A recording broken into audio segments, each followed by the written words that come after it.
So as you can see, Cookville Nazarene Church, I have on a hot dog suit. And that does in fact mean that the Seasoned Saints won the contest.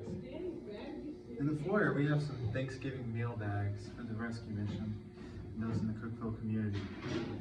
Make sure to grab one or two, or maybe even Heinz 57, and make sure to return them by November 24th.